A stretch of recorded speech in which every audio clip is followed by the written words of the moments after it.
Bienvenue sur DMG TV, les histoires mystiques. Tu es nouveau sur la chaîne, n'oublie pas de t'abonner, de laisser un commentaire, de liker et de partager. Tu veux raconter une histoire, il y a un numéro à l'écran sur le plus 237 655 81 90 17. Envoie ton histoire et on va jouer ici sur Facebook, YouTube et TikTok. On poste plusieurs histoires tous les jours sur YouTube. La chaîne c'est DMG TV à partir de 12h00. Tous les jours, il y a 6 histoires diffusées sur YouTube, DMG TV à 12h00. Ce qu'on fait, c'est pour sensibiliser. Donc, s'il vous plaît, laissez toujours un like, laissez des commentaires. Tous ceux qui envoient les histoires ici viennent forcément lire les commentaires. Si vous avez une question à poser, un conseil à donner à chaque intervenant, faites-le en commentaire. Merci. Donc, on va écouter la première histoire. Bonjour DMG TV, bonjour la team DMG TV, bonjour aux auditrices et auditeurs de DMG TV. Ça fait longtemps et j'ai pensé à vous raconter encore une histoire. N'hésitez pas à liker, partager et surtout commenter. En fait, ce matin, j'aimerais bien vous raconter l'histoire de mon oncle. Mon oncle, le demi-frère à ma mère, mais bon, c'est son frère. Et pour que vous puissiez comprendre en fait ce qui s'est passé, je vais revenir sur la genèse de l'histoire en fait. Il est quelqu'un, mon oncle, depuis sa tendre enfance, il est quelqu'un qui cherche à réussir. Depuis qu'il est petit, en fait, il a des visions. Lui, il ne se voyait jamais pauvre. Il se voyait... En fait, il était vraiment il avait déjà de l'ambition en tant qu'enfant. Et je me souviens quand mon oncle passait des concours, par exemple, il ne passait que le concours de la douane. Et quand j'étais petite, j'entendais mes parents qui lui disaient, mais bon, puisqu'il habitait chez nous, mes parents lui disaient, mais fais d'autres concours, la fonction publique, ou essaye de faire autre chose, infirmier, autre chose. Mais mon oncle, il voulait toujours faire le concours de la douane. Parce qu'il se disait, lui, il aimerait bien être douanier. Il a toujours voulu être douanier, depuis que je le connais. Parce que mon oncle, en fait, il a à peu près le même âge que mon aîné, en fait. Et donc, les petits-enfants de mon grand-père ont habité avec leur grande sœur, en fait. C'est comme ça l'histoire. Et moi, ma mère, elle a eu la chance, en fait, de décoller dans la vie. Et donc, du coup, elle s'est dite, je pense aussi que c'est peut-être un petit peu l'envie. Parce que elle avait une belle situation. Et donc, elle se disait, les demi-frères, en fait, la regardaient de haut en se disant, nous, on aimerait bien être comme elle. Et je pense que cette jalousie a toujours existé. Ma mère était la seule qui ne voyait jamais cette jalousie-là. Mais nous, on la voyait, on disait, maman, t'as vu tanti un tel là, quand tu as dit ça, sa réaction, elle répondait, c'est pas grave, je m'en fous, c'est pas grave. Et donc, je reviens à mon oncle. C'est une histoire que ma mère m'a racontée il y a de cela peut-être 2 ou 3 ans. Elle me dit, t'es au courant que ton oncle est devenu fou et que grâce à moi, j'étais obligée d'aller voir des marabouts pour qu'on puisse le soigner afin qu'il puisse retrouver la santé. Je me disais, mais qu'est-ce qui s'est passé et tout. Elle me dit... Donc, je vous ai raconté en fait le contexte. C'est quelqu'un qui voulait toujours être riche, non? Il voulait toujours être riche. Il voulait avoir une belle vie. Donc, sa sœur qui avait des stations d'essence l'avait placé comme gérant. Et elle s'est rendue compte que son frère, avec quelques gens, faisait des malversations. Donc, du coup, elle lui a dit, cherche-toi, quoi. C'est plus possible chez moi. Donc mon oncle, il s'est trouvé un autre travail et après ça, il est tombé dans, comment je dirais, je sais pas qu'est-ce qui s'est passé là-bas, mais bon, il a été licencié aussi. Et donc il est tombé dans ce qu'on appelle la galère, quoi, la galère profonde.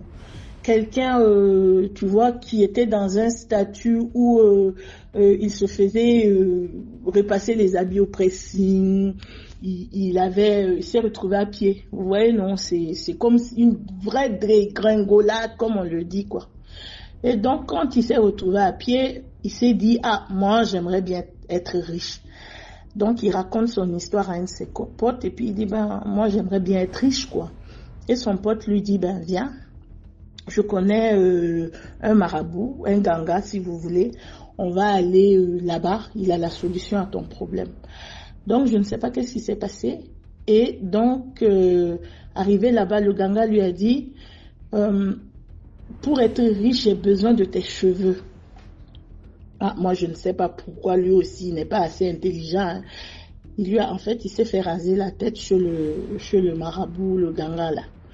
Et donc, après qu'il s'est fait raser la tête, il a commencé à parler seul. Quelque temps après, il parlait seul, il marchait dans la rue, il parlait seul. Donc, comme d'habitude, la sœur de ma mère, sa sœur à lui, en fait, elle est partie voir ma mère et elle a dit à ma mère, ah, ça va pas, hein. L'autre, c'est toi la grande sœur, on n'a plus de parents, il est en train de marcher dans la rue, il parle seul et tout, même si tu étais un peu fâché, reviens dans de bons sentiments, il va pas bien. Donc, elle me dit, elle est allée le chercher. Elle l'a d'abord amené voir un psychologue. Après, elle s'est rendue compte qu'en fait, c'était un problème spirituel. Et donc, elle l'a amené chez un ganga ou un marabout. Chez nous, c'est les marabouts. Elle l'a amené chez le marabout. Et donc, le marabout, quand il les a vus arriver, le marabout lui a dit, ah, mais le monsieur avec qui vous êtes, son âme n'est pas dans son corps. Et ma mère a dit, mais comment ça, son âme n'est pas dans son corps? Et on lui dit, mais ouais, son âme n'est plus là. Il va pas vivre, il n'aura pas longue vie. Hein. Et donc ma mère dit, mais comment ça, il n'aura pas longue vie? Et ma mère dit, mais qu'est-ce que vous pouvez faire alors pour l'aider? Et donc du coup, le monsieur, il dit, il faudra aller en brousse, faire peut-être un petit travail et puis essayer de ramener son âme. Mais ça sera très difficile. Et maman dit, faites. Combien ça va coûter? Ça coûtera, ça, on va gérer. Et donc, elle me disait, un coup, il est resté là-bas, quelque temps. On l'a soigné. Mais aujourd'hui, si vous le voyez, il a trouvé du boulot, il travaille. Et, il va bien, quoi.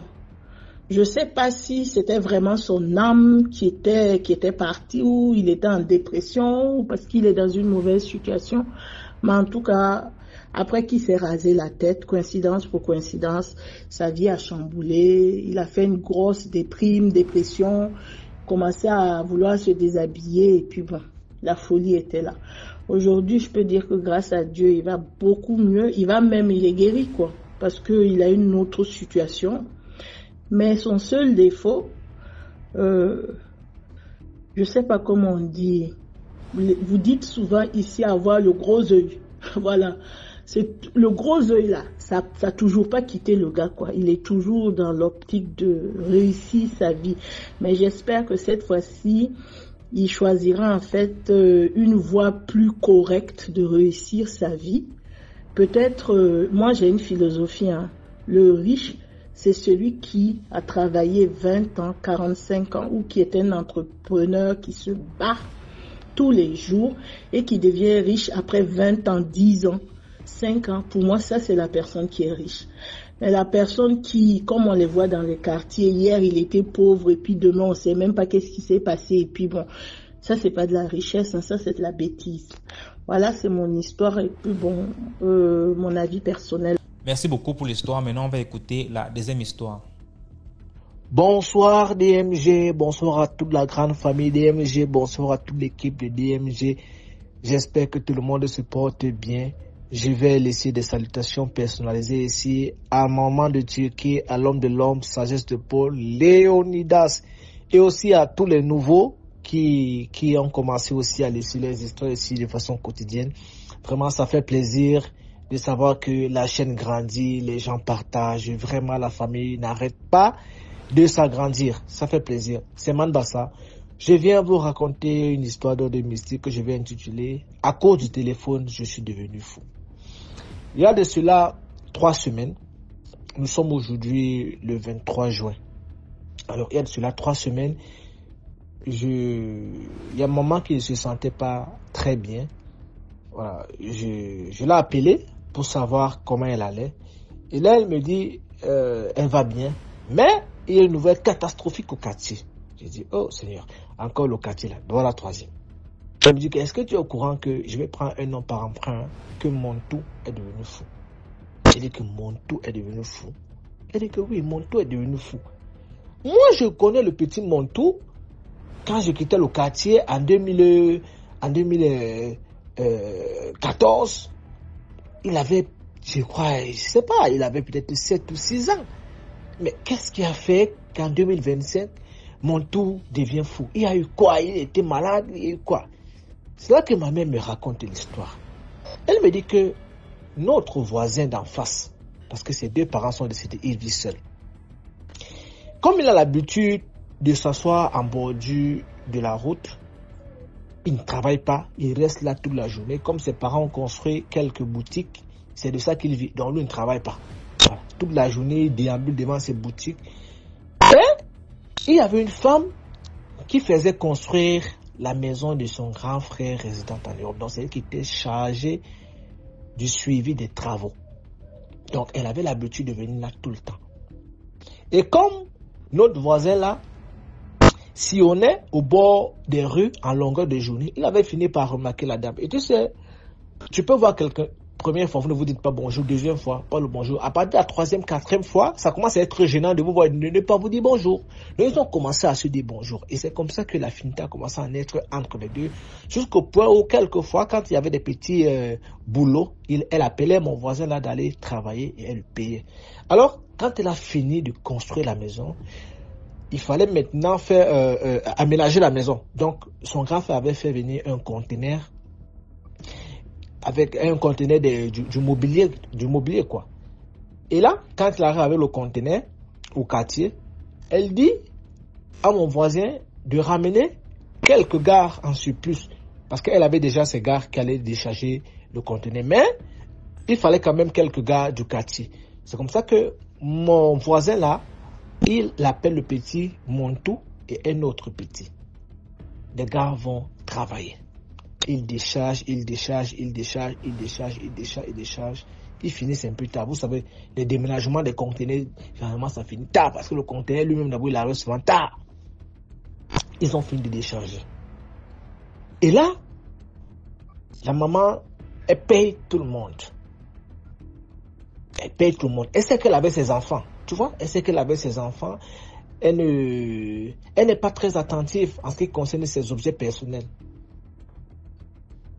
Coup de tonnerre, son téléphone et son sac à main disparaissent. Ils sont nombreux. On va accuser qui? La maman se plaint en disant que mais comment on peut être comme une famille? Vous êtes comme mes enfants. Vous volez mon sac et mon téléphone. On essaye de fouiller, cafouiller. On ne voit pas le sac, on ne voit pas le téléphone. Heureusement pour elle, elle avait déjà payé les gars. Mais maintenant, dans son sac, il y a ses pièces personnelles. Il y a sa CNI, il y a forcément ses cartes bancaires.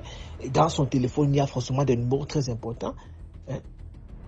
Elle pleure, elle dit, s'il vous plaît, remettez-moi au moins mon portefeuille. Prenez l'argent, prenez le téléphone. Avec ma carte d'identité nationale, je pourrais faire une autre SIM. Personne. La mère, ce n'est pas moi. Les gars sont partis. La mère, ces gars qu'elle avait amenés, le lendemain, elle est partie les voir. Parce qu'elle connaissait, apparemment, elle connaissait là où ils habitaient. C'était dans son quartier où elle résidait, qu'elle a pris ces gars-là pour venir décharger le conteneur. Elle leur a dit, je vais faire couler du sang par rapport à mes pièces personnelles. Si quelqu'un d'entre vous a pris mon sac et mon téléphone, il y a encore temps qu'ils viennent jeter ça devant ma porte. Vous connaissez là où je vis. La mère, ce n'est pas nous. Ok. Elle est revenue au quartier. Elle a appelé mon voisin. Elle a dit à mon voisin, tes 2 gars plus toi. Si quelqu'un parmi vous a pris mes pièces personnelles, qu'il vienne me remettre avant que je ne fasse l'irréparable. Mon voisin, la mère, ce n'est pas moi. Montou, ce n'est pas moi. L'autre gars là, ce n'est pas moi. Ok. Or, pourtant, c'est Monto qui avait volé ça. Tu sais, les jeunes d'aujourd'hui, je ne sais pas qu'est-ce qu'ils ont à suivre tout le monde. Il faut savoir accepter sa situation. Monto est issu d'une famille pauvre. Sa maman n'a rien. Son papa, il est décédé quand il était encore tout petit. Donc, Monto a volé le téléphone avec pour objectif de le vendre pour s'acheter un iPhone intraçable. Parce qu'apparemment, c'était un iPhone 14 Pro Max. On allait très vite le reconnaître. Dans sa tête, c'était qu'il allait le revendre pour pouvoir s'acheter peut-être un iPhone 11, iPhone 12. Ça, c'était ses plans d'action. Alors, la maman est allée faire le fétiche. Il faut dire que Monto était en première. Monto se lève un matin, il se lave comme d'habitude, il s'habille. Et là, tout d'un coup, Monto commence à se redéshabiller. Sa mère lui pose la question, mais pourquoi tu te redéshabilles? Monto ne parle pas. Monto sort de la maison en courant. Monto commence à courir partout dans le quartier en jetant sa tenue. Parce que quand il s'est déshabillé, il y avait, tu sais qu'on porte souvent des démembrés. Il retire le démembré, il jette, il commence à courir, sa mère commence à crier, au secours, au secours, au secours, au secours, au secours, au secours, au secours, au secours. Monto est devenu fou, Monto est devenu fou. On arrête Monto, Monto hurle, Monto crie, Monto hurle, on enchaîne Monto. Voilà la vie de Monto qui dégringole comme ça d'une fraction de seconde à une autre. Monto est devenu fou. C'est là que mon voisin se rappelle que la femme chez qui ils ont fait le déménagement la dernière fois avait donné un dernier ultimatum. Maintenant, la femme n'a pas de téléphone parce qu'ils ont volé son téléphone. Mon voisin ne connaît pas là où elle vit parce qu'il a voyagé souvent le quartier. Même si tu sais où est, même si tu connais le quartier dans lequel elle vit, le quartier peut être grand. Si on dit Bonamou, ça dit grand. Il y a Bonamou, ça dit il y a Denver, c'est tellement grand. Tu sais que tu vas la retrouver par où. Donc actuellement où je vous parle là, le petit Monto, il est toujours fou. Sa mère essaye d'amener chez les prêtres exorcistes, mais c'est fort. Et elle n'a pas d'argent pour aller dans le Ludolf là-bas, l'amener son fils chez les Pygmées parce qu'elle n'a pas d'argent. Alors, regardez comment à cause d'un téléphone portable, voilà un enfant qui est en train de vouloir bousiller toute sa vie. Un téléphone portable qui ne va même pas pouvoir bénéficier. Et cette maman-là, lui aussi, il a bloqué la vie de cette maman sur au moins 7, 6, 8, 9, 10 mois. Parce que si elle doit refaire ses cartes bancaires maintenant, là, sa CNI, on sait comment la CNI est compliquée pour qu'elle sorte au Cameroun. Et c'est le numéro important qu'elle avait dans son téléphone. Imaginez-vous, avec son iPhone, là, si elle n'avait pas son iCloud, tous ces numéros importants vont partir. Et Monto maintenant, à cause d'un téléphone portable, il y a même quoi que vous suivez toujours les gens comme des moutons. C'est pas parce que quelqu'un a un téléphone portable beaucoup plus sophistiqué que le sien que tu es obligé de tout faire pour avoir le même téléphone que lui. Le téléphone, c'est quoi? C'est qu'un objet. Les habits, c'est quoi? C'est que des objets, je sais pas. Les perruques, tout ça là, les filles, les garçons. Qu'est-ce qu'il y a? Chers jeunes, qu'est-ce qu'il y a? Moi, je suis fatigué d'aller dans des veillées où ce sont des jeunes et des jeunes, des jeunes et des jeunes. La plupart, moins de 30 ans. Hein? Si vous voulez améliorer votre vie, travaillez. Chacun de nous a son moment de briller sur la terre. Il faut que vous le sachiez. Chacun de nous, personne ne peut naître et mourir sans avoir un moment de gloire dans sa vie. Personne. Soyez patient. Travaillez avec endurance. Faites preuve d'outrecuidance et d'adversité. Dieu va bénir vos efforts. Arrêtez de suivre les gens parce que telle personne a une perruque, telle personne a une chaussure, je veux aussi la chaussure. Non. Si tes moyens te permettent d'avoir une chaussure de 2000, achète ta chaussure de 2000. Sois fier de ça parce que c'est assuré de ton front. Si tes parents sont pauvres, accepte que tes parents sont pauvres. Sors-les de la pauvreté en travaillant durement. D'autres sont nés issus des familles pauvres. C'est leur chance. C'est leur chance à eux. C'était ma petite histoire. Cette histoire me dérange trop parce que j'étais là-bas avant-hier pour un petit business et j'ai vu de mes propres yeux le petit Montou. Je l'ai vu moi-même parce qu'il fallait que je voie le petit là pour être sûr que cette histoire est vraie. Merci beaucoup pour l'histoire. Maintenant, on va écouter la troisième histoire. Coucou, bonjour les amis, bonjour DMG, bonjour l'équipe DMG, bonjour à tous les abonnés.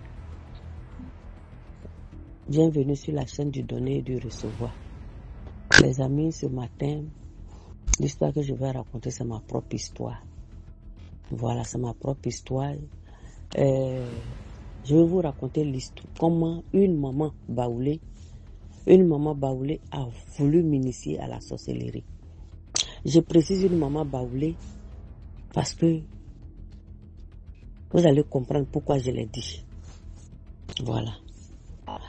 Donc, comme j'ai l'habitude de vous dire que je suis une Ivoiro-Guinéenne. Mon père vient de Guinée-Conakry et ma mère est ivoirienne, mais de l'ethnie baoulée. Donc, les amis, lorsque nous étions dans la ville où je vivais avec mon père et mes frères et sœurs, et c'est là-bas, et c'est dans cette ville-là que je suis née. C'est dans cette ville-là, mon père et ma mère étaient. Mais leur relation n'a pas marché et les deux se sont séparés. Bon, vu la manière qu'ils se sont séparés, vraiment, mon papa a été tellement choqué que vraiment il a supprimé tout ce qui pouvait me mettre en relation avec ma maman. Toute relation, tout lien qui pouvait me mettre en contact avec elle, il a tout supprimé. Même ses photos, tout, il s'est débarrassé de tout. Parce que il dit que quand ma maman voulait le quitter, elle voulait prendre les enfants pour fuir. Elle voulait me prendre moi et mon frère pour fuir. Elle a réussi à partir avec mon petit frère. Et moi, elle n'a pas réussi. Lui, il a réussi à me récupérer. Donc depuis lors, il a fait des recherches pour retrouver son enfant. Jusqu'à aujourd'hui, il n'a pas pu retrouver son enfant. Mais les amis, des années plus tard, j'ai retrouvé mon frère. Mais je vais vous raconter l'histoire là plus tard. Mais pour aujourd'hui, les questions de comment la maman a voulu m'initier à la sorcellerie. Donc, de la manière leur séparation s'est faite, de la manière ma mère et mon père se sont séparés, afin que mon papa s'est débarrassé de tout ce qui pouvait vraiment la mettre en relation avec ma maman. Et donc, c'est comme ça, les amis. Nous sommes restés dans notre ville, là où on vivait. Mais au début, je ne savais pas que la dame qui était à la maison n'était pas ma maman. Mais en grandissant un peu, c'est là que j'ai constaté dans mon extrait de naissance que la femme qui est à la maison n'est pas ma mère. Et quand j'ai demandé à mon papa, il m'a dit oui, qu'effectivement, ce n'est pas ma maman. Et donc, je lui ai dit que je veux rencontrer maman, je veux connaître ma maman. Il a refusé, il dit, il ne veut pas. Il ne veut même pas que j'ai de contact avec elle. Il ne veut pas, j'ai tout fait, il ne veut pas. Et ça me faisait tellement souffrir, ça me faisait pleurer. Mais au bout d'un moment, je me suis dit, bon, je suis encore petite, c'est pour cela qu'il fait ça. Mais quand je vais grandir, que je serai indépendante, et je serai libre de mes mouvements, je vais rechercher ma mère, je vais la retrouver. Et donc j'ai tapé l'œil, j'ai fait comme si je n'étais plus intéressée par la rencontre avec ma mère. Et donc j'étais là, j'ai grandi. Et j'ai commencé à sortir avec un jeune, et je suis tombée enceinte, nous avons eu un enfant. Et le jeune m'a laissé chez mes parents pour dire qu'il vient à Abidjan pour venir se chercher, pour chercher du boulot. Et Dieu merci, il est arrivé, il a trouvé du boulot et il allait me chercher pour venir. Il avait même pris une maison dans une cour commune, tout ça là. Et donc, dans la cour où il habitait, il y avait une maman baoulée. Donc mon mari est parti me chercher, nous sommes venus. Donc quand je suis venue, j'ai croisé la maman baoulée. Quand j'ai su qu'elle était baoulée, ah maman, donc tu es baoulée alors. Elle dit oui, qu'elle est baoulée. Elle dit, ah, moi aussi ma mère est baoulée. Elle dit, ah, donc tu es ma fille. J'ai dit oui. Oh, donc voilà, je me suis attachée à cette maman-là. La maman, je vais la nommer maman Germaine. Je vais la nommer Germaine. J'ai dit, ah, on était là, maman, enfant. Maman Germaine était tellement gentille, elle était à tous mes petits soins, tout et tout. Et lorsque je venais chez mon mari, j'avais une fille Et par la grâce de Dieu, j'ai eu un deuxième enfant. Et le bébé était dans ma main. Et on faisait tout avec maman Germaine. Là où elle vendait au marché, je lui ai même dit de me trouver une place là-bas pour que je puisse aller m'asseoir là-bas pour vendre aussi. Et donc c'est ce qu'elle a fait.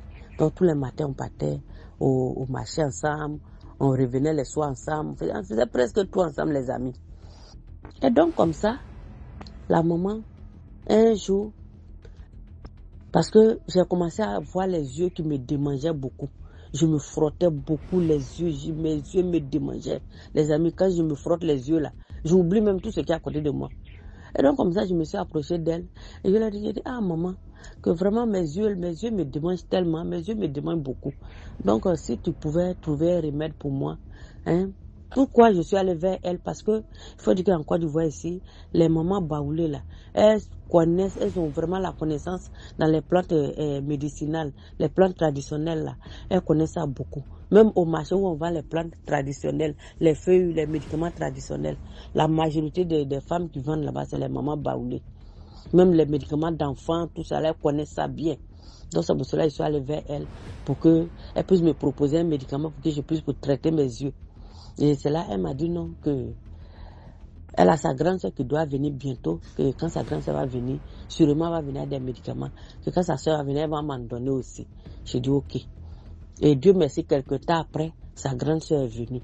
Quand sa grande soeur est venue, vraiment elle est venue avec beaucoup de provisions, de l'igname, de la banane, du manioc, gombo frais, gombo sec, aubergine, en tout cas tout ce qu'on peut avoir au village pour envoyer en ville, elle est venue avec. Et maman Germaine m'en a donné aussi. Donc quand elle m'a donné, je suis allée déposer chez moi dans ma maison. Et quelques heures après, je suis venue la voir. Et je lui ai dit, ah maman, il faut rappeler à ta grande soeur. Et comme tu m'avais dit qu'en venant, elle allait envoyer des médicaments. Est-ce qu'elle a envoyé le médicament? Donc maman Germaine a parlé à sa grande soeur en baoulé. Moi je ne comprends pas. Je ne comprends pas en ce moment. Je ne comprenais même pas quelques mots même de la langue baoulée. Donc elle a parlé à sa grande soeur. Et sa grande soeur est rentrée dans la chambre. Elle a pris un petit kaolé, les amis, un petit kaolé. Elle est venue me donner. Que de faire une pâte, de mettre un peu d'eau dans le creux de ma paume là. Et puis je frotte le kaolé dedans. Et je fais une petite pâte. Et que je prends la pâte là pour mettre derrière ma paupière au coucher. Et que quand je vais me coucher, et quand je vais faire ça, quand je vais appliquer le petit kaolé là derrière ma paupière, que quand je vais me lever le matin, en tout cas mes yeux vont produire beaucoup de saleté, que mes yeux me seront collants. En tout cas, la saleté va coller mes yeux même, que je ne pourrai même pas ouvrir mes yeux matin. Donc, je suis allée chez moi le soir, au coucher, j'ai fait ça. Matin, je me suis réveillée, je n'ai rien constaté. Il n'y a pas eu de collant derrière il n'y a pas eu de saleté dans mes yeux. Mes yeux étaient propres comme d'habitude. Ah, mais ça m'a quand même déçu un peu. J'ai dit, mais ça c'est quoi ça là? Pourtant, les mamans là, elles ont dit que si je mettais ça derrière mes yeux, que mes yeux allaient devenir propres. Le médicament allait nettoyer mes yeux, que mes yeux allaient devenir propres. Mais je me lève matin, je n'ai rien constaté au niveau de mes yeux. Donc, ça m'a un peu déçu. Donc, j'ai pris le kaolé, je suis allée rendre. Elle me dit, ah, tu as déjà fini d'utiliser? J'ai dit, hein, c'est bon. J'ai dit, c'est bon. Ce que j'ai mis là, c'est bon comme ça. Parce que j'étais un peu dessus. Et donc, depuis ce jour, les amis, depuis que j'ai appliqué le petit kaolé là derrière mes yeux, les amis, mes problèmes ont commencé. J'ai commencé à sortir la nuit. Quelqu'un vient me prendre pour sortir la nuit. Les gens viennent me prendre pour sortir la nuit. Jusqu'à quand le matin, vous me réveillez même là, je suis fatiguée. Le matin, je suis fatiguée. J'ai dit, ah, ça c'est qu'elle a fait ça là. Mais néanmoins, j'expliquais toujours à mon mari. Hein. Et dans mon mari, il dit, il y a quelqu'un qui rentre sur moi ici. Hein. J'ai l'impression que quelqu'un rentre ici, puis la personne me prend pour sortir. Je ne sais pas où il va avec moi. La personne me prend pour sortir. Il me dit en bon. J'ai dit oui, il dit. Donc dans ce cas-là, en dormant, on n'a qu'à prendre les balais, on va mettre derrière la porte.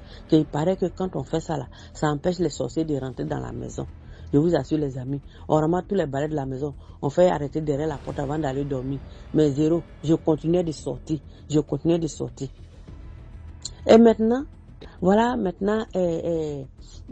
un jour encore, j'étais en train de faire ma lessive.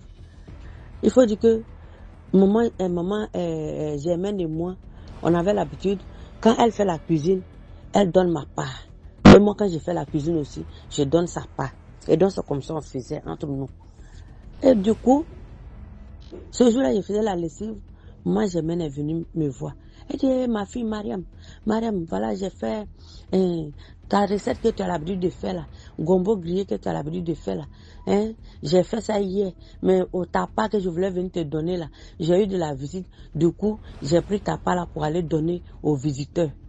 J'ai dit bon, c'est pas grave. Elle dit, comme il y a un peu qui est resté le matin, j'ai chauffé, il faut goûter, tu vas juger si la sauce a réussi. Je vous assure, la nourriture était au bout de la cuillère. La nourriture qu'elle venait me présenter, c'était au bout de la cuillère. Mais pendant qu'elle venait vers moi avec la nourriture là, c'était pas dans une assiette, au bout de la cuillère, je vous le dis. Mais quand elle venait vers moi, il y a une voix qui me dit, il faut pas manger. Ne prends pas ça, faut pas manger. Et il y a une voix qui me dit, tu vas honner ta maman. Hein, c'est ta maman, non. Pourquoi tu vas l'honner? Si tu refuses de goûter à son riz, elle va avoir honte. Il faut pas l'honner. C'est ta maman Germaine, non. Faut pas l'honner. Je vous assure, je n'ai pas écouté la première voix. Hein. C'est la deuxième fois là, j'ai écouté. Et j'ai pris le riz, j'ai mangé. Quand j'ai fini de manger le riz là, quelque temps après, j'ai constaté que c'est pas descendu. Mais néanmoins, quand j'ai goûté le riz, j'ai apprécié, je lui ai dit, c'est ton riz là, en tout cas, ça a réussi. Tu as réussi ta sauce hier. Elle dit, en tout cas, j'ai fait ça hier avec la viande de mouton fraîche. J'ai dit, c'est que vraiment, tu as vraiment réussi. Sinon, c'est très bon. Et j'ai apprécié comme ça. Mais ce qui était gênant, c'est que la nourriture que j'ai mangée n'est pas descendue. J'ai senti une présence dans ma gorge, mais cette présence n'était pas physique. Parce que je mets le doigt pour vomir, je n'arrive pas à vomir. Je mets le doigt, je n'arrive pas à vomir. Même quand j'en parle auprès de quelqu'un, il me dit non, il faut faire boule d'attiqué, tu mets dans ta bouche, tu ne mâches pas, tu fais l'effort, tu avales, il va ramasser tout ce qui est calé dans la gorge pour descendre. Mais j'ai fait tout ça à zéro. On m'a proposé deux trucs, faut faire ça. J'ai fait ça, ne va pas. La présence était toujours dans ma gorge. Et maintenant, un jour, finalement, je n'ai plus senti la présence dans ma gorge. C'était pas, ça avait disparu. Et quelque temps après, mon bébé qui était dans ma main, bébé a commencé à tomber malade. Bébé a commencé à tomber, l'enfant a maigri. On l'envoie à l'hôpital. Mon mari a payé tous les médicaments qu'il fallait, qu'ils ont prescrits, mais ça n'allait pas toujours. Moi-même, les quelques plantes que je connais, je suis allé au marché, j'ai payé, faire bouillir pour laver l'enfant. Mais ça n'allait pas, mon enfant a maigri. L'enfant est resté seulement la tête et le ventre. Même les côtes, tout est sorti. L'enfant a maigri dans ma main, je ne sais pas. Je ne comprenais rien. Donc un jour comme ça, je me lamentais auprès d'une sœur par rapport à mon enfant. Cela m'a dit, qu'il y a un vieux Sonufo ici, que le vieux Sonufo là, en tout cas, il soigne les gens. Et puis il a la voyance aussi. Voilà, il voit les choses aussi. Donc, allons là-bas. S'il peut traiter ton enfant, il va le faire. Et donc, nous sommes allés sur le vieux Sonufo. Quand j'ai présenté mon enfant au vieux Sonufo, le vieux Sonufo me dit, mais c'est les parents de ta maman qui veulent manger ton enfant là dans la sorcellerie. J'ai dit quoi? Les parents de ma maman, hein? Les parents de ma maman ne me connaissent même pas. Que moi, je ne connais pas ma mère, je ne connais ni ses parents, ni son frère, ni sa soeur. J'ai dit ma mère, mais c'est pas si je vis. Les parents de maman même là, ils ne savent pas si je suis en vie même, ils ne savent pas. Que je ne le connais pas, ils ne me connaissent pas. Donc ça ne peut pas être les parents de ma maman. Mais cette histoire-là, il faut que je dise ça au clair. Et c'est là le vieux maintenant. Le vieux maintenant me dit, il m'a donné une poudre noire que de mettre dans du beurre de karité pour frotter sur l'enfant. Il m'a donné une autre écorce, une autre poudre en Écosse là, une poudre d'Écosse. Il dit que avant au coucher, avant d'aller dormir, que je mets dans l'eau, j'essaie de rincer l'enfant avec. Je ne le suis pas, je l'emballe dans un pagne et on va dormir, que ça va protéger l'enfant. Et il m'a montré d'autres racines, d'autres écorces, d'autres plantes, d'autres feuilles que d'aller payer au marché. Je vais faire bouillir ça dans un canari traditionnel pour laver l'enfant. Et j'ai commencé à faire ça. Mon enfant a commencé à se retrouver un peu. Et donc du coup, on était là. Je sortais, on venait me prendre toujours pour sortir, les amis. Je sortais tous les jours. Et le matin, je suis fatiguée. Mais néanmoins, tous les jours, j'expliquais à mon mari. Quand lui-même me disait, moi, je suis fatiguée. Toi, tous les jours, c'est toi toujours qui rêves. C'est toi qui rêves tous les jours. C'est quoi? Toujours, c'est toi qui rêves. Hein? Et ça, moi, je lui ai dit, il faut laisser. Laisse, je vais t'expliquer mes rêves. Je vais t'expliquer mes rêves. Parce que, quand j'étais enfant, mes parents me disaient qu'un enfant, quand tu rêves là, il faut expliquer à tes parents. Et les parents vont analyser le rêve pour voir la signification du rêve. S'il y a des précautions à prendre, ils vont prendre. Mais puisque mes parents ne sont pas là et que c'est toi qui es là, je vais t'expliquer mes rêves là. Et donc on était là.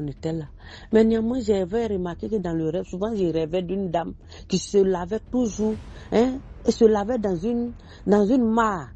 En tout cas, c'est comme de l'eau qui coulait d'un petit rocher là, qui a fait une petite mare. En tout cas, l'eau ne coule pas, l'eau ne ruisselle pas, mais c'est l'eau stagne quelque part là, comme ça, genre une piscine traditionnelle façon là.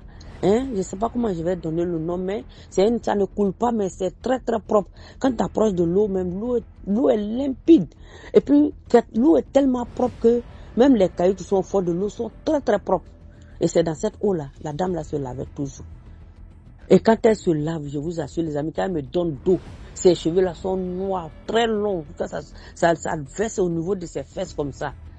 Et puis quand elle finit de se laver, elle se peigne, elle se maquille. Et puis elle porte de ses robes brillantes, des robes de reine. Elle s'habille comme une reine. Et donc, c'est comme ça maintenant. Je la regardais tous les jours.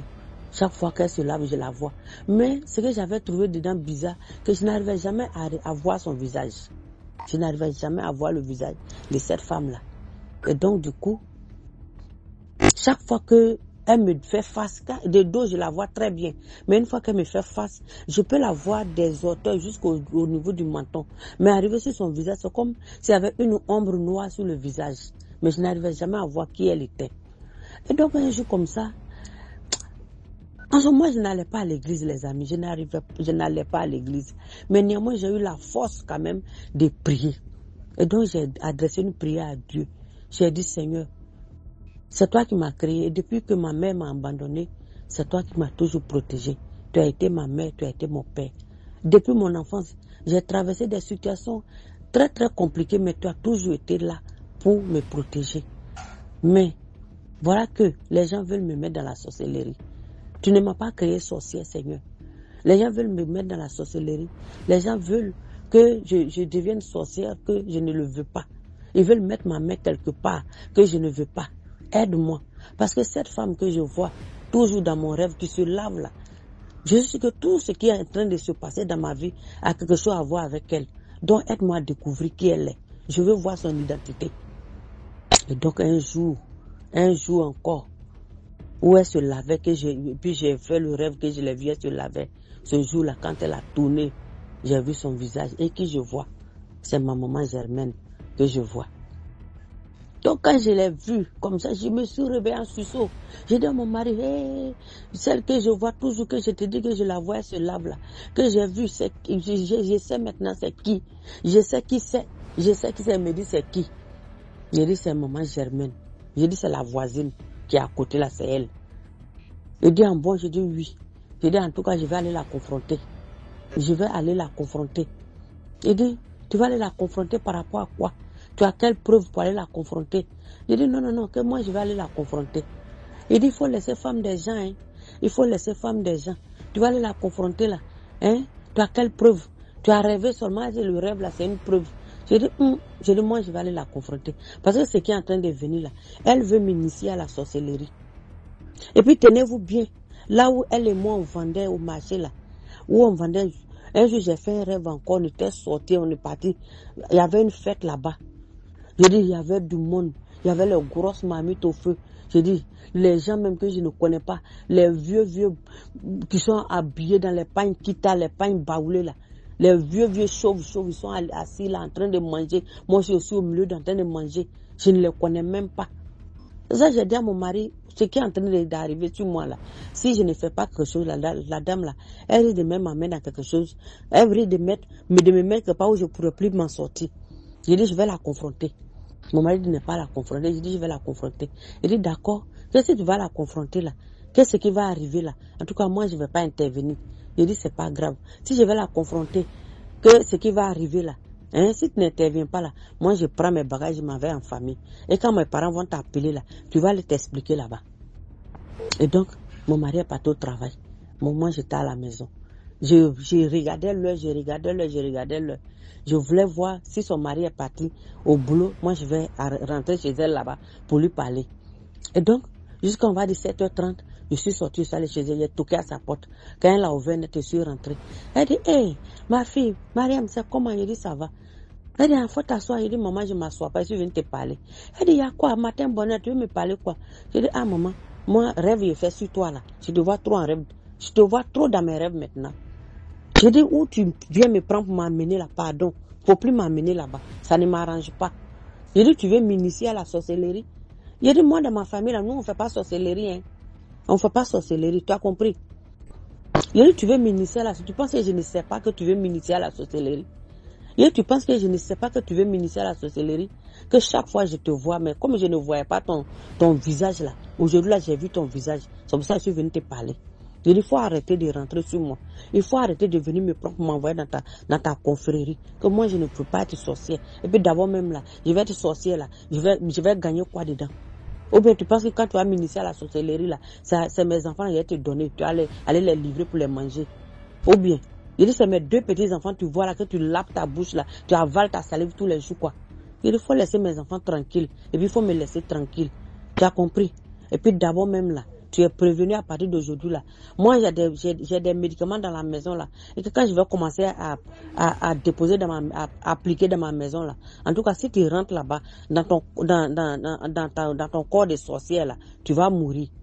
Si tu veux pas voir tes enfants grandir là, il faut rentrer encore dans ta posture de sorcière. Si tu rentres normalement, il n'y a pas de problème. Mais si tu rentres dans ta posture de sorcière, en tout cas, tu seras frappé, tu vas mourir. Je dis, chez nous, là, dans ma famille, on ne fait pas la sorcellerie. Et si quelqu'un fait la sorcellerie contre nous, là, il meurt. Tu as compris? C'est pas parce que tu es bavlé comme ma maman que tu vas avoir autorité sur ma vie.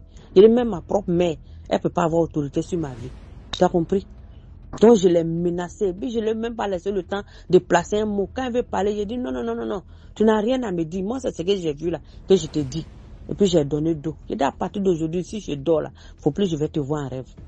Les amis, quand j'ai dit ça là, je ne la voyais plus en rêve. Et puis avant de la quitter, je lui ai dit, si tu avais promis à ton clan, à ta confrérie là, que tu as des gibiers à venir livrer là, il faut leur dire que la promesse ne tient plus. Tu as compris? Parce que s'il m'arrive quelque chose, il arrive quelque chose à mes enfants, je te tiens pour responsable. Elle dit, j'ai dit oui. Et j'ai donné d'eau. Et depuis que je lui ai dit ça là, depuis ce jour-là, mes enfants et moi, on s'est bien portés. Je dormais normalement maintenant. Et on est resté là, jusqu'à... Elle ne m'adressait plus la parole. Hein. Quand elle se partait la confronter là, elle ne me parlait plus. Elle ne me parlait pas. On a fait au moins près d'un an, on ne se parlait pas. Et donc comme ça, pendant tout ce temps, son mari maintenant, je ne sais pas si le jour où je suis allé la confronter, si son mari était dans la maison, ouais, je ne sais pas. Voilà son mari maintenant qui a commencé à la frapper. Dans son foyer là, ça n'allait plus. Tout le temps, il y avait la bagarre. Son mari la frappait. Et chaque fois qu'il la frappe, il la jette dehors. Il dit, sorcière, tu es une sorcière? Tu es une sorcière? Et tout le monde dans la cour était étonné. Le monsieur là, il ne jurait que par sa femme. Il est même dans la cour, les hommes de la cour, le jour qu'ils ne vont pas au travail comme ça. Ils vont dire au monsieur là, ah Joe, alors on va se mettre quelque part, on va s'asseoir quelque part, on va prendre au moins quelques sucreries, ou bien on prend un pot dans un plein air. Il dit non, moi je ne sors pas, hein, je ne vais pas quelque part. Que toute la semaine je suis au travail, hein, les moments où je suis à la maison, je dois consacrer ce moment-là à ma femme. Donc je ne sors pas. Il ne jurait que par sa femme. Donc chaque fois qu'on le voyait maintenant qu'il battait sa femme, nous-mêmes ça nous étonnait. Il portait main à sa femme, ça nous étonnait. Et donc comme ça, tous les jours, il frappait la femme, qu'elle n'a qu'à partir, qui ne la veut plus, elle n'a qu'à partir. Elle dit, elle ne va pas, toujours jeter ses bagages dehors. Elle prend un mec dedans, il jette ses bagages dehors, qu'elle n'a qu'à partir, qu'elle est une sorcière. C'est là maintenant, finalement, un jour, elle a pris ses affaires, elle est partie.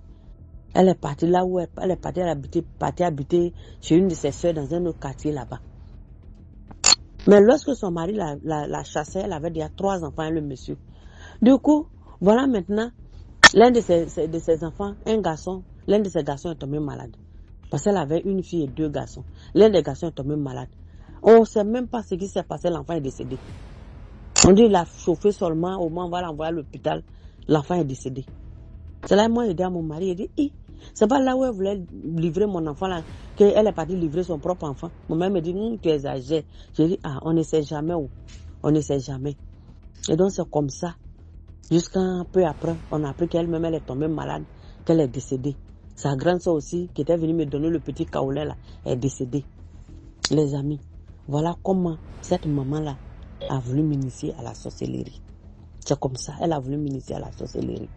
N'eût été la grâce de Dieu, n'eût été la puissance de Dieu, n'eût été l'amour de Dieu. La femme là allait me gâter et gâter mes enfants. C'est pour ça que je disais à mon mari que si je ne fais pas quelque chose, celle-là, elle risque de bouffer mes enfants, de manger mes enfants, ou bien moi-même me manger. Pour moi même que là, mon mari, tu es en danger, elle peut te manger. Et il ne me croyait pas. Et donc c'est comme ça. Dieu m'a délivré de cette sorcière. Les amis, vous voyez, quand on va quelque part, on ne sait même pas qui est qui, puis on s'attache. En tout cas, je m'en voulais tellement. Le fait que je me suis attachée à cette femme-là, comme ça, là, je m'en voulais tellement que je m'en voulais de m'avoir attaché à cette femme-là comme ça. Quelqu'un que tu ne connais même pas. Tu viens dans une cour nouvellement. Tu ne sais pas qui elle est. Je m'attache à elle comme ça. Donc vraiment les amis, donc c'est comme ça. Dieu m'a protégée et j'ai pu me débarrasser de cette sorcière-là. Donc les amis, c'était là mon histoire que j'ai vécue. Et vraiment que Dieu nous protège, que Dieu veille. Merci beaucoup pour l'histoire. Maintenant, on va écouter la 4e histoire. Bonjour DMGTV, bonjour à la famille DMGTV. Plus de bénédictions sur nous tous, la famille. Partageons, likons et puis commentons.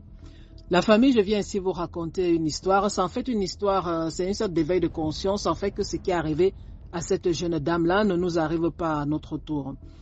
Donc, c'est une jeune dame, elle est métissée, une ivoirienne, qui un jour se rend dans un marché. Et pendant qu'elle est en train de faire ses emplettes, elle se rend compte qu'il y a un portefeuille posé sur un comptoir vide du marché. Plusieurs fois, elle a l'occasion au cours de ses emplettes de passer par là et de constater que le portefeuille est toujours au même endroit.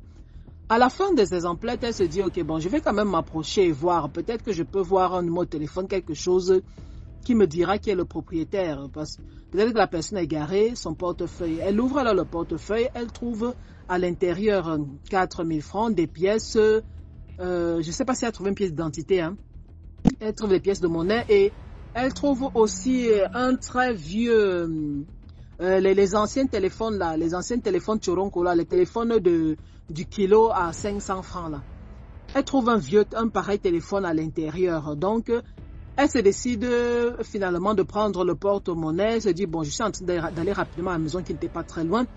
Si le téléphone sonne, le propriétaire du portefeuille appelle, je pourrais le lui remettre.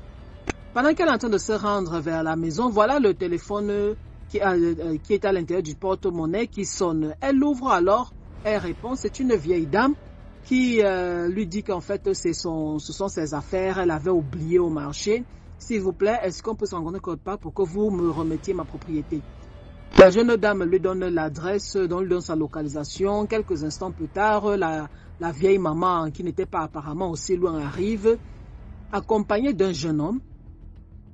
Le jeune homme est complètement... Elle dit que franchement, c'était un qui devait fumer des choses, avaler des cailloux et s'injecter des choses parce qu'il puait même toutes ces substances-là.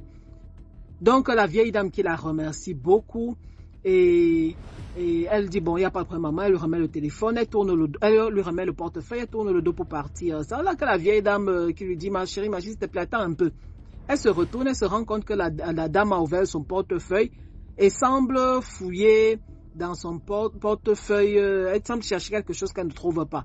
Elle demande, maman, il y a un problème. C'est la vieille dame qui lui dit, non, ma fille, s'il te plaît, quand tu as pris le portefeuille, tu as ouvert. Elle dit, oui, j'ai ouvert. Tu as vu que je suis à l'intérieur. Oui, il y a 4 000 dans ton truc et puis quelques pièces. Donc, quelques pièces de monnaie. C'est tout ce que j'ai vu. La vieille maman qui s'approche d'elle, elle est furieuse. Non, dans mon porte-monnaie, il y avait 104 000 avec des pièces et tout. Où sont passés mes 100 000? La jeune dame dit, apparemment, c'est à ce moment-là qu'elle s'est rendue compte qu'elle se trouvait devant une sorcière menteuse et tout. Parce qu'elle essaie de lui dire, non, maman, attends, voilà tout ce qu'il y avait dans ton truc. La vieille femme commence à insister, à hausser même le ton pour essayer d'attirer l'attention des gens, lui disant, mais comment une belle fille comme toi, comment tu peux être une voleuse, pourquoi tu m'as pris mon argent et tout ça. La jeune dame, elle se demandait, mais attends, je suis sur cette planète-ci, où est-ce que je suis sortie? Qu'est-ce que la femme est en train de me raconter? Non, la vieille dame animée, non, tu as pris mon argent, remets-moi mon argent. Elle dit, mais comment j'ai pris ton argent? Tu crois que si j'avais pris tes 100 000, j'aurais pris le porte-monnaie et j'aurais répondu à ton appel? Est-ce que j'aurais répondu à ton appel? Et pendant que ce grabuge se passe, voilà, elles étaient déjà, la jeune dame était près de son immeuble. Il y occupait un appartement avec ses parents. Voilà qu'en bas de l'immeuble, l'une des mamans qui occupait les magasins là au pied de l'immeuble s'approche d'elle, la connaissant bien sûr, et s'inquiète de ce qui se passait. Quand la jeune dame lui explique exactement ce qui se passait, c'est là que cette maman, cette magasinière, elle a dit, mais attendez d'abord. Elle demande à la vieille femme, mais attends, tu vois celle-ci, tu crois qu'elle a 100 000 prêts? Donc elle a vu ton portefeuille, là, elle a retiré l'argent, et puis après, elle a pris le portefeuille pour quand même te le remettre. Pour quand même te remettre 4 000. Tu crois vraiment ce que tu racontes là est sérieux? La vieille femme là, c'est non, elle a pris mon argent, c'est une voleuse et tout. Finalement, la jeune dame dit, ok maman, tu fais ce que tu veux. Voilà, je suis dans l'appartement tel ici et tout ça, moi je monte, je t'attends. Et la dame, elle monte, elle raconte, la jeune dame monte et raconte à ses parents, voilà qu'on cogne à la porte, elle ouvre, elle voit, je crois que c'était l'enfant de la magasinière qui monte, maman a dit que je t'appelle, il y a une tati là-bas en bas qui t'attend. Quand elle descend, alors elle trouve la magasinière, elle trouve la vieille femme là qui l'attendait, lui tend une convocation, ça tel commissariat. Elle monte, elle parle encore à sa maman lui dit non, il n'y a pas de problème, habille-toi, tu y vas, je vais voir ce qui va arriver. Quand elle arrive alors là-bas au commissariat, c'est là que les gens, ceux de la police disent que bon, c'est vrai, tu as voulu aider, mais le problème c'est que tu étais la dernière personne à avoir eu le portefeuille en main. Et nous n'avons pas de preuve qu'elle n'avait pas les 100 000 là. Désormais, madame, quand vous trouvez un portefeuille comme ça, serait mieux de venir plutôt le déposer à la police. Donc, nous sommes désolés, mais vous allez devoir lui remettre les 100 000 parce que nous n'avons pas de preuves, nous ne pouvons pas prouver qu'elle n'avait pas ces 100 000, parce que vous avez ouvert le portefeuille et vous aurez dû venir déposer ici. Donc, voilà comment cette jeune dame a dû remettre 100 000 à cette voleuse-là. La famille, bien sûr, vous avez compris, c'était des bandits, un groupe de bandits, ils étaient sûrement, je me dis qu'ils étaient sûrement aux aguets même, ils étaient cachés quelque part et observaient pour voir qui allait porter le portefeuille. Je suis sûr que si c'était un pousseur qui passait par là et portait le portefeuille, ils sortaient sûrement de leur cachette et le chassaient rapidement parce que ce n'est pas la proie qu'ils recherchaient. Ils volaient quelqu'un qui pouvait peut-être sortir 50 000, 100 000 de sa poche rapidement et qui ne voulait pas perdre le temps dans les commissariats avec les problèmes de vol et tout ça. La famille, est-ce que je vais vous dire que ne faites plus attention, je ne sais pas trop. Et est-ce que même le fait de ramasser le portefeuille et aller donner à la police ne vous met toujours pas dans les problèmes au cas où la personne qui vient récupérer, parce que quand vous déposez, on prend vos numéros de téléphone et tout ça. Maintenant, est-ce que quand la personne vient récupérer, dit que non, la personne qui a déposé a retiré mon argent, comment est-ce que la police pourra toujours prouver que vous n'avez pas retiré, étant donné qu'il n'était pas là quand vous ramassiez? Selon moi, je me dis, tu trouves la chose de quelqu'un, tu appelles, peut-être s'il y a la police autour, tu filmes même directement où tu vois des policiers, tu dis que s'il vous plaît, il y a un portefeuille, apparemment il y a quelqu'un qui a acheté un portefeuille là, ou bien apparemment il y a quelqu'un, vous voyez un peu. Surtout que cette dame-là disait, la vieille femme a dit qu'elle avait oublié, pas qu'elle avait perdu, elle a dit qu'elle avait oublié son portefeuille au marché, carrément posé sur un comptoir. La famille fait aussi un peu attention. Tu vois un truc qu'on a posé sur un comptoir, tu viens, tu prends pourquoi? Tu prends pourquoi? Ça c'est le piège. C'est pas tomber à terre pour dire que peut-être c'est tombé par terre et tout ça. Non, posez là. Posez. Et la femme qui appelle dit qu'elle a oublié. Une vieille maman africaine a oublié 100 000 dans un portefeuille. Quelle vieille maman africaine? Elle n'emballe pas souvent ça dans les caleçons, dans les soutiens. Une vieille maman africaine a oublié un portefeuille avec... Merci beaucoup pour l'histoire. Maintenant, on va écouter la 5e histoire. Bonjour DMGTV, bonjour à la famille DMGTV. Plus de bénédictions sur nous tous, la famille. Partageons, likons et puis commentons. La famille, je viens ici vous raconter une histoire. C'est une histoire que j'ai lue sur le net. C'est quelqu'un qui est venu la raconter après avoir écouté l'histoire de la jeune Ivoirienne et le porte-monnaie au marché là.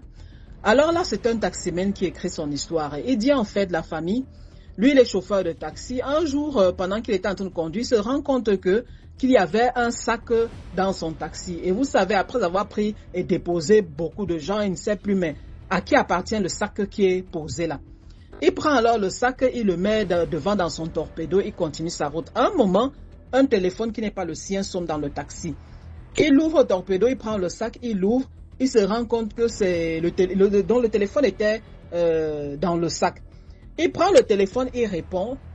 Et c'est une dame qui dit, oh, mon frère, ouais, vraiment, merci beaucoup d'avoir répondu. J'avais même peur que tu n'aies pas répondre. Voilà, voilà, ça c'est mon sac, je l'ai égaré dans le taxi et tout ça, s'il te plaît. Le monsieur dit, non, madame, je suis le taximan.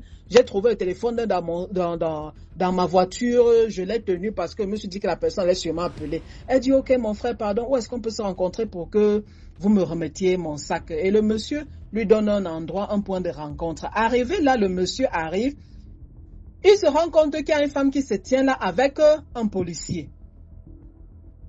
Il vient alors, bien sûr, il vient remettre le sac. Non, il dit, ok, bon, madame, voilà votre sac et tout ça. La femme prend le sac, elle l'ouvre. Non, oui, mon argent, mon Dieu, mon argent. J'avais 500 000 dans le sac-ci. Où sont mes 500 000? Où sont mes 500 000? Le taximan regarde choqué, pardon. Non, j'avais 500 000 dans le sac. Il dit que madame, je n'ai pas vu le 500 000 dans le sac. Je n'ai ouvert le sac quand votre téléphone a sonné et je vous ai répondu. Je n'ai vu aucun 500 000. Vous croyez que si j'avais vu 500 000, j'avais pris les 500 000, je serais venu vous remettre votre sac. Je ne balançais pas ça quelque part. Comment vous pouvez me dire que vous avez 500 000? Elle dit non, non, elle a fait le scandale. Voilà que le policier menotte le taximan et l'amène au commissariat. Arrivé au commissariat, ce gars-là, vraiment, ses ancêtres étaient avec lui parce que le commissaire qui était là était un homme très intelligent. Il a posé tellement de questions à la femme. Je vous assure que la femme a finalement avoué. J'espère qu'on lui a laissé quelques bons gifles au coup de matraque. La femme a finalement avoué. En fait, c'était des bandits. C'est ce qu'ils ont l'habitude de faire. Donc, ils laissent leur téléphone, ils laissent leur sac, ils laissent le truc. Et toujours avec quelque chose à l'intérieur, le téléphone avec les trucs pour pouvoir contacter leur proie. Donc, c'est un peu comme si on jette un hameçon dans la main et on attend que quelqu'un s'y accroche. Vous voyez un peu. Donc, la famille, heureusement que ce jeune taximan-là, il dit qu'il a eu la chance, il est tombé sur un commissaire super intelligent qui a pu, avec ses questions et tout, tirer la vérité de la bouche de cette sorcière voleuse. Et voilà comment le jeune homme aurait pu être en prison. On allait demander, appelle toute ta famille qu'il cotise les 500 000 pour pouvoir te faire sortir d'ici. Donc la famille, prenez soin de vous et faites très attention. Est-ce que je vais dire que n'aidez plus haut? Je ne sais vraiment pas. Je ne sais vraiment pas. Ou peut-être à la limite, voir un truc, appeler un policier, calculer un policier quelque part que mon frère là-bas, j'ai vu un truc là, va regarder. Va regarder.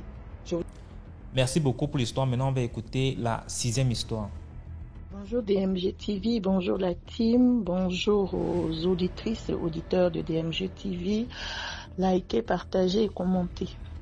Je vais raconter une autre histoire. Je ne sais pas si cette histoire elle est mystique, mais bon, je dirais que il y a des coïncidences. Bon, il y a quand même quelques coïncidences. En fait, je vais prendre un nom d'emprunt. Je sais pas. Anna. Prenons Anna. En fait, ma grand-mère s'appelait Anna. Et je dirais que Anna n'a pas eu une longue vie. En fait, elle est morte très jeune. Et elle est morte parce que un dentiste lui a arraché une dent. C'était déjà dans les années 50, milieu des années 50. En fait, elle est morte très jeune. Ses enfants étaient petits. En fait, peut-être son dernier enfant avait 10 ans. Donc, elle est décédée très jeune.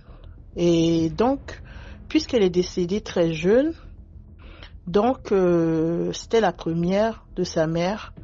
Et on disait d'elle qu'elle était très gentille, elle avait un très bon cœur.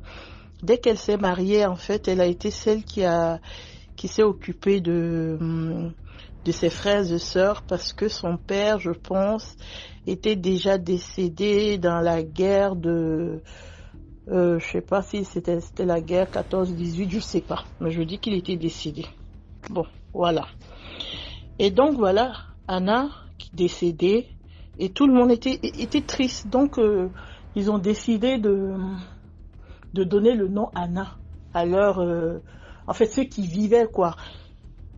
Son frère a décidé, ok, ma première fille s'appellera Anna comme ma sœur. Et donc, quand il a eu sa première fille, il l'a appelée Anna. Et mon oncle, l'aîné de Anna, son premier fils, a décidé, ma mère est décédée, je vais appeler aussi ma fille Anna. Et le problème, c'est que ma mère aussi, quand elle a eu sa fille, moi, personnellement, elle a décidé, au lieu de m'appeler Anna comme les autres, elle aussi, elle aimerait rendre hommage à sa mère, mais elle va m'appeler Anne. Vous voyez? Donc, on a Anna et on a Anne. Et un beau jour, la première Anna il pleuvait, en fait. Il pleuvait et donc, elle voulait traverser la cour d'un point A à un point B. Donc, elle a été foudroyée, en fait, par la foudre. La foudre l'a foudroyée quand elle voulait, en fait, elle changeait de concession. Elle voulait quitter ce bâtiment pour aller à ce bâtiment. Donc, dès qu'elle est sortie, elle a été foudroyée par la foudre. Et quand elle a été foudroyée par la foudre, elle est décédée. Elle est décédée, tout le monde était triste. Tout le monde se disait, oh, notre grande sœur Anna est décédée. Et c'était vraiment une grande tristesse. Et donc maintenant, la deuxième Anna, la deuxième Anna, quelques années après, plus tard, elle était assise et elle a commencé à parler seule. On ne sait pas qu'est-ce qui s'est passé. Elle a commencé à parler seule. En fait, c'est comme s'il y avait une certaine malédiction des Anne et des Anna. Et donc, elle a commencé à parler seule et je peux vous assurer qu'elle est malade. Ça fait plus de 30 ans aujourd'hui qu'elle parle seule. Elle est malade, elle parle seule, elle va pas bien. Et donc, dans la famille, on a commencé à se poser la question, pourquoi les Anna ont des problèmes? Mais moi, par exemple, qui m'appelle Anne, moi, j'ai rien du tout, quoi. Moi, je suis celle qui passe, qui a échappé. Mes tantes me disent souvent, nous, on pense qu'il y a une malédiction sur ce nom-là. Parce que l'autre, elle est morte très jeune. Après, une vingtaine d'années plus tard, on a nommé une Anna, là, elle a été foudroyée. Elle aussi, elle est morte. Et puis, bizarrement, elles ont tous eu le problème à peu près à la même année.